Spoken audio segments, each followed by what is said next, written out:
Sí. Hola, ¿qué tal? Buenos días.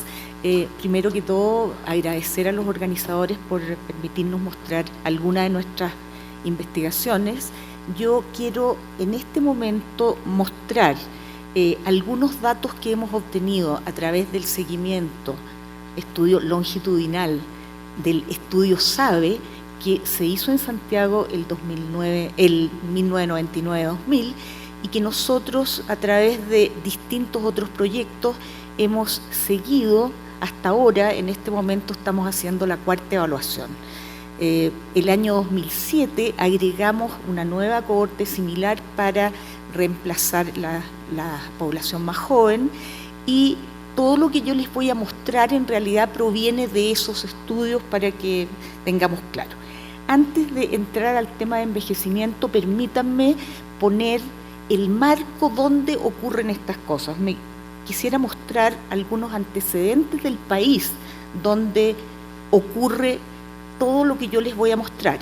Primero, ahí les muestro las características sociodemográficas de Chile entre 1990 y 2012 para que ustedes puedan apreciar la rapidez de los cambios ocurridos.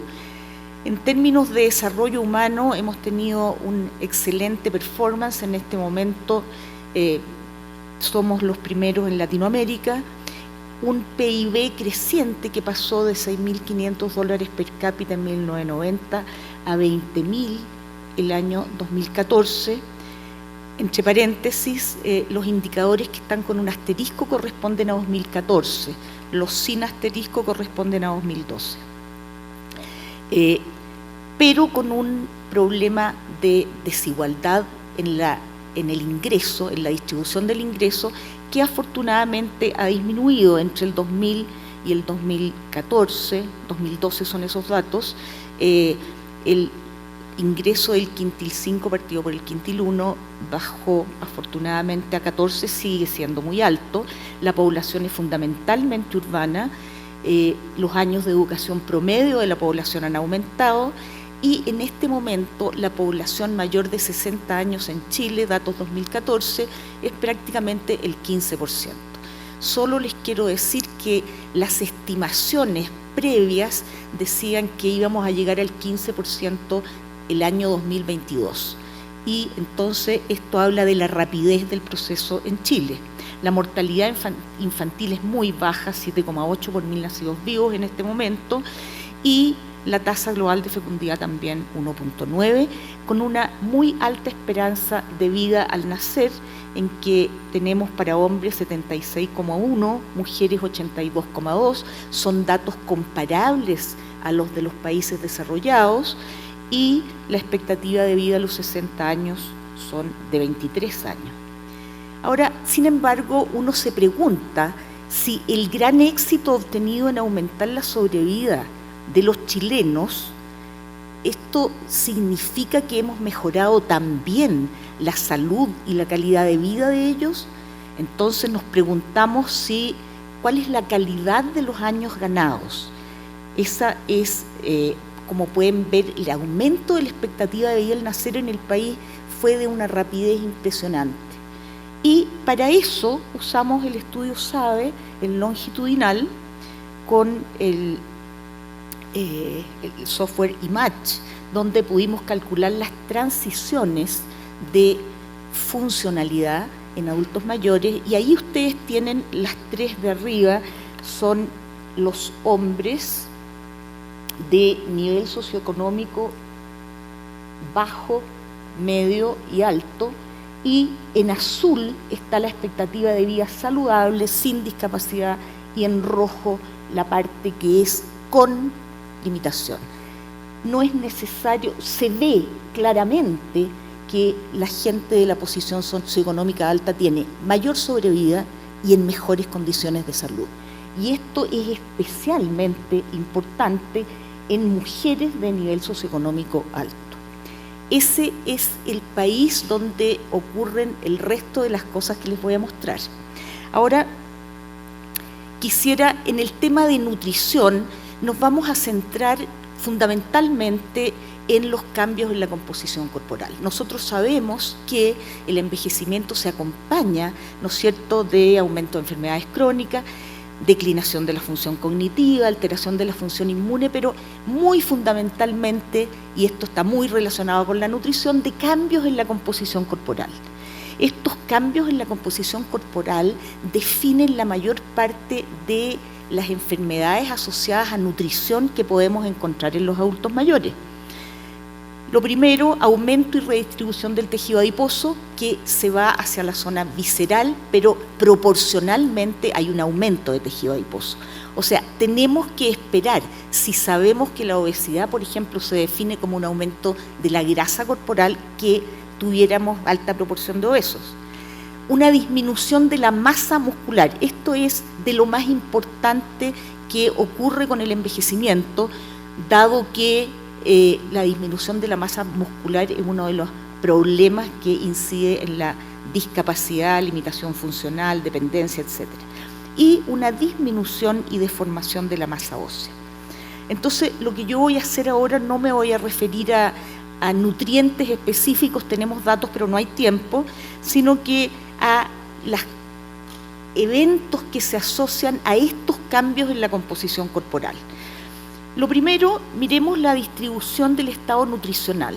Nosotros tenemos, en esto es una encuesta nacional y del año 2010, donde se ve que prácticamente no hay bajo peso, que la mayor parte de los adultos mayores tienen sobrepeso y que hay un alto porcentaje de obesos en este grupo, 35,5% de las mujeres y 24,6% de los hombres. Ahora, respecto a la obesidad abdominal, decíamos que la grasa se redistribuía hacia la zona visceral, que es la más que tiene mayor efecto sobre los problemas metabólicos que ocurren. Y nos encontramos con que más de la mitad de la población tiene obesidad abdominal medida a través de la circunferencia de cintura y bueno, el porcentaje de obesidad sigue siendo alto incluso a los 80 años. Pero a esas alturas nos empezamos también a preguntar varias cosas. La primera es, bueno, si sabemos que hay una redistribución del tejido adiposo, ¿por qué seguir usando los puntos de corte OMS de índice de masa corporal para definir obesidad? ¿Son buenos esos puntos de corte? Y entonces uno de los primeros estudios fue ver efectivamente si esos puntos de corte correspondían realmente, al igual que en los adultos, a un riesgo mayor de problemas metabólicos. Prácticamente toda la literatura coincide en un aumento de la mortalidad, pero fundamentalmente una curva en J, en la cual la mejor, o sea, la menor mortalidad se obtiene en la zona intermedia, ¿no es cierto? Y que es un aumento moderado del índice de masa corporal es protector. Y que la circunferencia de cintura es un excelente indicador de adiposidad central y que podría también ser un tan buen indicador como el índice de masa corporal para el tema de la mortalidad en el adulto mayor. Al cabo de 6 años, este fue el primer seguimiento, nosotros calculamos la sobrevida a 6 años de acuerdo a índice de masa corporal basal. Ahí tienen ustedes en la primera gráfica utilizando los puntos de corte OMS. Vimos tremendos diferenciales y que este grupo de 18.5 o menos de índice de masa corporal tenía una mortalidad realmente altísima. Entonces allí, no lo voy a mostrar aquí, no alcanzo, hicimos una serie de estudios en un proyecto que fue financiado en este caso por la Organización Panamericana de la Salud, en el cual determinamos los mejores puntos de corte y esos puntos de corte fueron de 23 a 26,9 como la normalidad, y ahí tienen ustedes cómo aparecen las curvas de sobrevida utilizando esos puntos de corte. Esto tuvo la primera implicancia respecto de las políticas públicas es que esto fue adoptado por el Ministerio de Salud de Chile y la categorización del estado nutricional de los adultos mayores en Chile utiliza estos puntos de corte para definir el bajo peso, la normalidad, el sobrepeso y la obesidad. También nos preguntamos, bueno, es verdad que aumenta la sobrevida, pero ¿qué pasará con los problemas metabólicos, que son los que más se asocian con obesidad? Para ello estudiamos síndrome metabólico en este mismo proyecto y aquí muy corto voy a mostrar un solo diapositivo. Esto lo comparamos con síndrome metabólico. Síndrome metabólico claramente refleja todos los elementos de alteraciones metabólicas que se pueden tener. Entonces hicimos números, ustedes saben, síndrome metabólico se diagnostica con 3 o más de las alteraciones descritas en ATP3 y nos encontramos con que, primero, esto es circunferencia de cintura en hombres. En hombres el problema empezaba a los 100 más o menos, 100, es decir, se validaba el punto de corte de 100, mayor que 102 para riesgo de hombre, y en mujeres esto ocurría alrededor de una circunferencia de cintura de 90, también validando el punto de corte de 88, mayor que 88 centímetros como los criterios ATP3. Y cuando uno miraba el índice de masa corporal, se encontraba con que efectivamente alrededor de 27, 28 recién empezaba el riesgo y eso era igual en hombres y en mujeres. Luego nos quedamos tranquilos respecto del efecto metabólico. Ahora, por supuesto que estudiamos el año 2010, 2011, qué pasaba con la expectativa de vida saludable y no saludable en los adultos mayores, dado que la obesidad se asocia con limitación funcional. Entonces miramos, esto fue hace un par de años, con este programa IMACH, y entonces, ¿qué es lo que encontramos?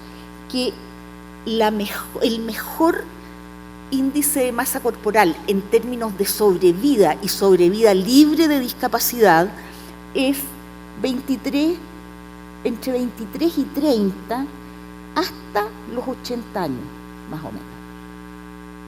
Y tanto en hombres como en mujeres, pero no podemos dejar de reconocer que en mayores de índice de masa corporal mayor que 30 tiene una expectativa de vida en hombres mayor total, lo que pasa que la expectativa de vida saludable aquí es menor y que, digamos, los mayores de 30 no están tan mal, aunque uno podría decir que antes de los 75, 23 a 30 es el ideal. O sea, estamos claros que entre 23 y 30 uno de índice de masa corporal tiene la mejor performance tanto física como metabólica. Y otro elemento que nos gustó estudiar, dijimos, ¿por qué tienen tan buena performance los obesos que nosotros estudiamos? Y es porque tienen muy buena masa muscular. Y eso está reflejado, aquí ustedes tienen la dinamometría de mano, que es un muy buen indicador de fuerza y cantidad de músculo, y ustedes pueden ver que a mayor índice de masa corporal aumenta la dinamometría tanto en hombres como en mujeres, y eso es muy claro. Ahora, dada la tremenda importancia de la pérdida de masa muscular, nos interesó estudiar, por supuesto, qué pasaba con esto en el tiempo. La sarcopenia es la pérdida de masa muscular progresiva y generalizada, con pérdida de la calidad y de la fuerza muscular esquelética. Y el problema es que se asocia con trastornos de la movilidad, mayor riesgo de caídas y fracturas, deterioro de la capacidad para realizar las actividades cotidianas, discapacidad, pérdida de independencia y mayor mortalidad. Por lo tanto, nosotros nos interesó mucho este estudio. Y eso partió ya en este estudio financiado por la OPS que les contaba el año 2005, porque allí nosotros hicimos, para estudiar la composición corporal y poder validar los puntos de corte, hicimos composición corporal medida con DEXA. Entonces pudimos ver la cantidad de masa magra que teníamos y nos fijamos que era absolutamente decisivo la disminución. La gente que tenía limitación funcional tenía mucho menor cantidad de masa muscular que las personas sin limitación. Hicimos varios estudios al respecto que no les voy a mostrar, pero créanme que eso lo demostramos fehacientemente. Y entonces dijimos, bueno, la sobrevida tiene que estar relacionada con esto, y estudiamos entonces la sobrevida a 6 años según dinamometría basal. Y nos encontramos con que las personas que están bajo el percentil 25 tienen, por supuesto, una menor sobrevida, y eso pasa en mujeres y en hombres, aunque en hombres es más pronunciado. O sea, hay una influencia en la sobrevida. Y luego dijimos, bueno, ¿cuál será la prevalencia de sarcopenia? Prácticamente no hay estudios en Latinoamérica donde se pueda cuantificar. Esto se debe a que no hay acuerdo absoluto sobre cómo diagnosticarla. Lo que nosotros hicimos fue, voy a mostrar esto, primero validar el algoritmo propuesto por el grupo de la Unión Europea, que nos permitió entonces usar ese diagnóstico para poder estudiar la prevalencia. Y bueno, vimos que la prevalencia aumenta con la edad, que es mayor en hombres que en mujeres la prevalencia de sarcopenia, pero en mujeres hay más obesidad, y dijimos que la obesidad se acompañaba de mayor masa muscular. Entonces, esa puede ser la explicación. Pero a los 80 es muy alta, llega casi al 40% de la población estudiada sin diferencias de sexo. También estudiamos qué pasaba ya en un análisis multivariado, y encontramos que claramente las personas que tenían sobrepeso estaban protegidas y las que tenían obesidad estaban más protegidas de tener sarcopenia, y hay un efecto ahí, dosis-respuesta, y que, por cierto, aumenta a medida que aumenta la edad. Pero cuando uno hace estos estudios, en el caso nuestro, nosotros logramos juntar 998 personas de este seguimiento con DEXA. Esto, por supuesto, que no es factible en nuestros países. En Chile no hay aparatos para medir DEXA en la atención primaria y en un solo hospital público en todo el país. Los aparatos están todos en el mundo privado, y eso es muy habitual, y aquí en México también es similar, porque miré unos datos. Entonces dijimos, bueno, con estos datos que tenemos vamos a hacer una predicción de masa muscular basado en mediciones antropométricas. Lo hicimos, créanme que tiene una altísima sensibilidad y especificidad, y ahí está publicado, se los puse por si a alguien le interesa, y lo que incluye es edad, sexo, circunferencia de pantorrilla, altura de rodillas y circunferencia de cadera y género. O sea, son todas mediciones que uno hace normalmente en la evaluación de un adulto mayor. Otro de los problemas, el tercer gran problema en lo que se refiere a composición corporal y nutrición, es la pérdida de masa ósea y la osteoporosis, fundamentalmente, que es la disminución de la masa ósea con deterioro de la microarquitectura ósea, y esto produce aumento de fragilidad y susceptibilidad a la fractura.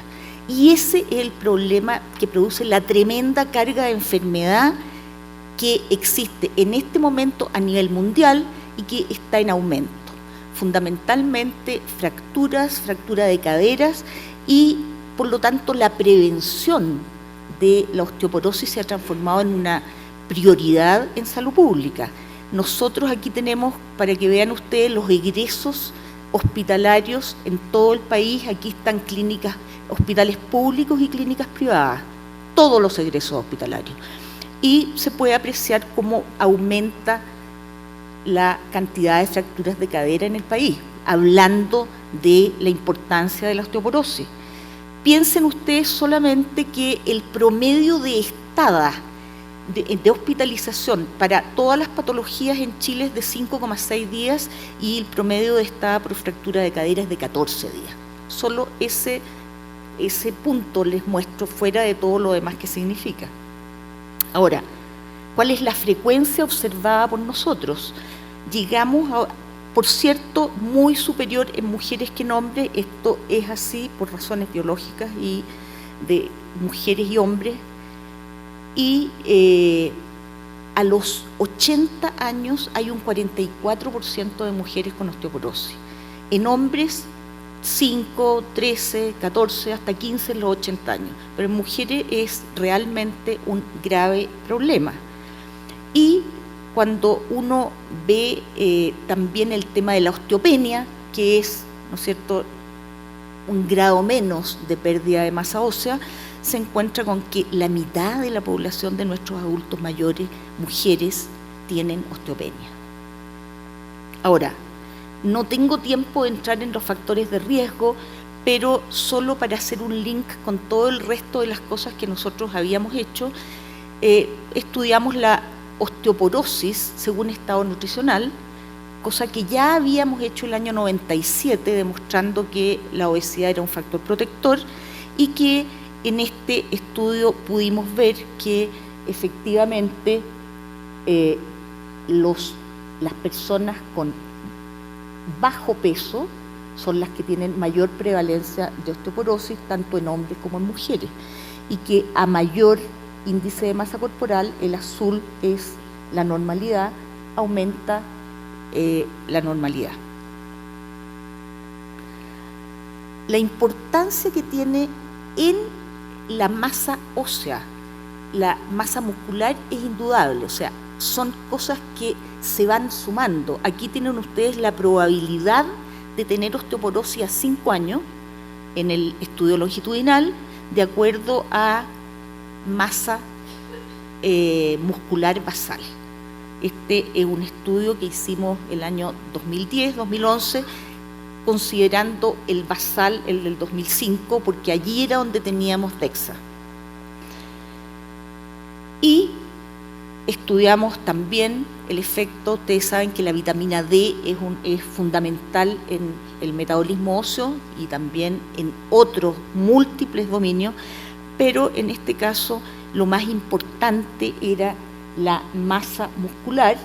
Aquí tienen ustedes el índice de masa muscular esquelética, que bajo, y la dinamometría, que muestran lo mismo, y estos eran los mayores. La mayor importancia estaba dada por la masa muscular, y cuando se incluye el índice de masa corporal en el modelo, también es protector. Entonces, por cierto que es mayor en mujeres y a mayor edad. Finalmente, quisiera mostrarles entonces lo que en este momento está adquiriendo mayor importancia y es de la mayor preocupación, que es el hecho de tener osteoporosis más sarcopenia.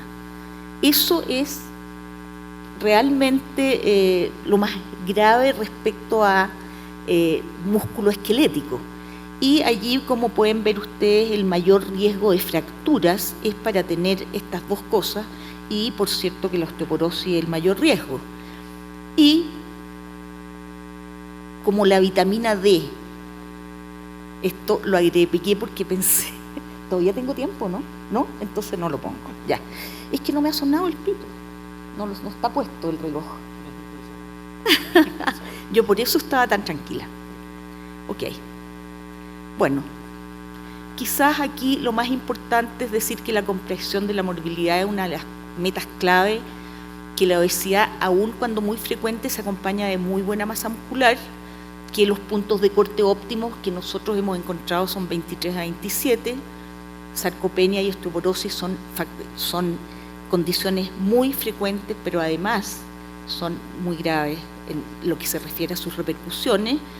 Y lo más importante quizás es que esto puede ser prevenido, retardado o incluso revertido. Y esto se puede lograr a través de una nutrición adecuada y ejercicio a través de todo el ciclo vital.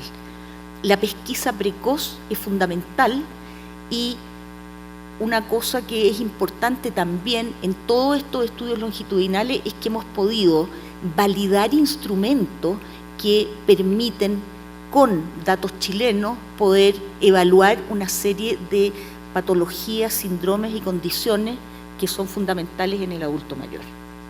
Muchas gracias.